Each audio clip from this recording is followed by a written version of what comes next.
Hey y'all, this is Allison.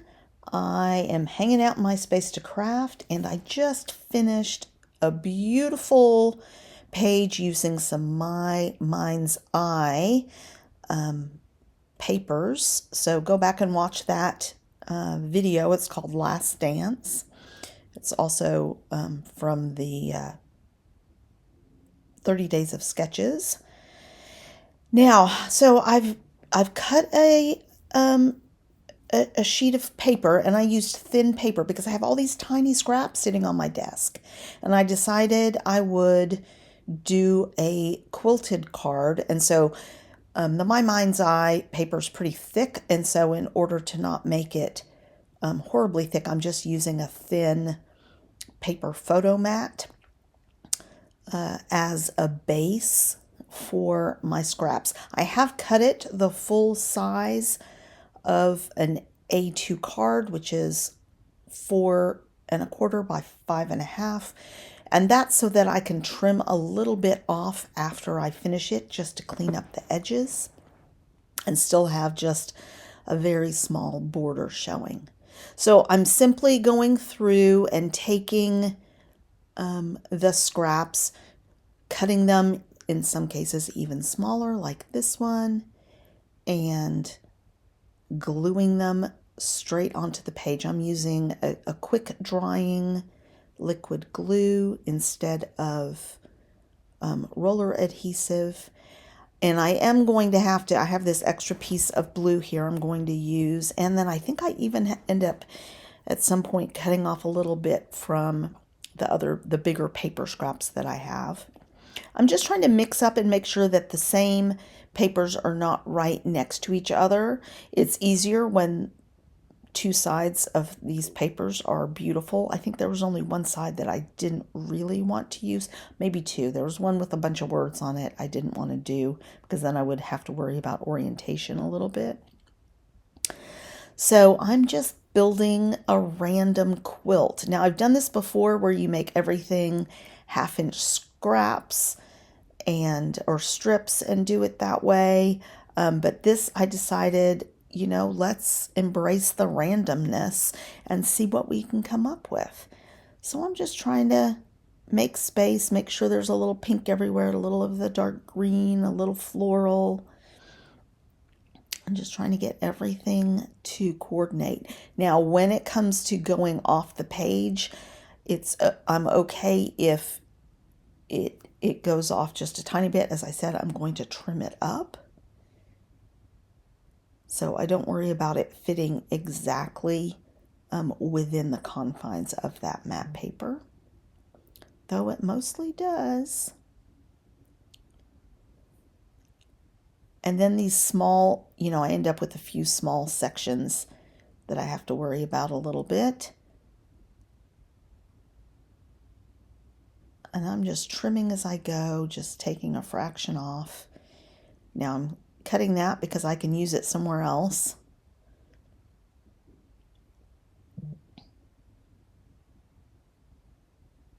Trying to remember to ink everything. There may have been one or two pieces that didn't get inked, but that just helps them sort of stand out, gives them a little more presence on the page, if you will. So I just keep going. I'm almost done at this point. All right, what do I need?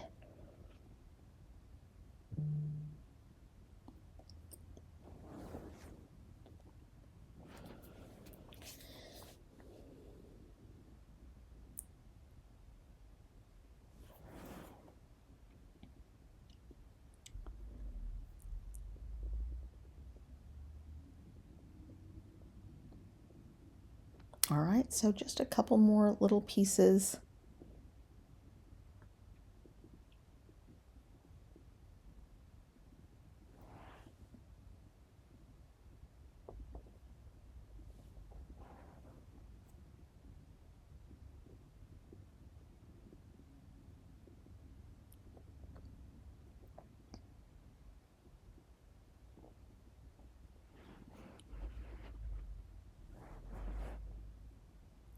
So just looking for those last little bits to fill in.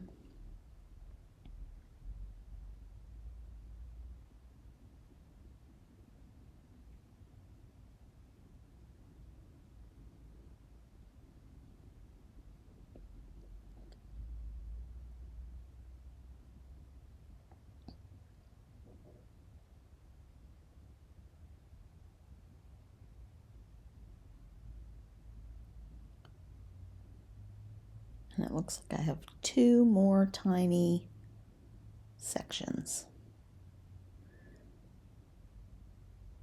So when you have a big variety of different papers from the same collection kit, it makes it really easy to do something like this because you know everything's going to match and you have enough variety so that it's not too difficult to make sure things are separate from each other.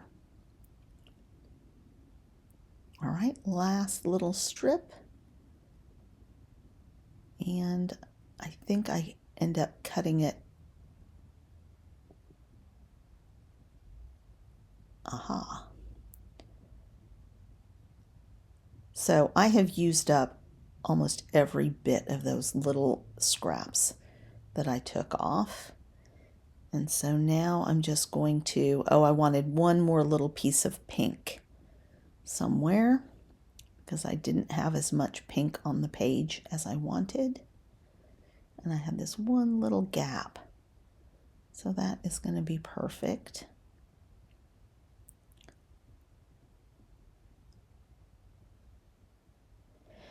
So what I'm going to do is, I think that I trim these off and then I'm going to go and emboss it in my Big Shot.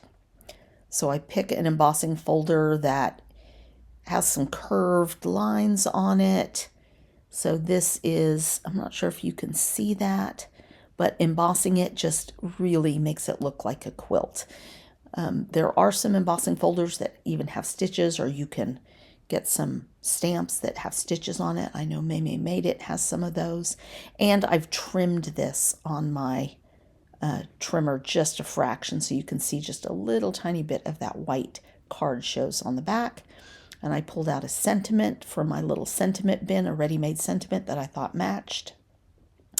And I thought about putting these little glitter items on there, but I decided I would use these half pearls, mostly because I haven't used them yet and I own them. So I'm doing some giant pearls on there just as a little bling. And that's the card. Super, super simple. And let's take a close-up look.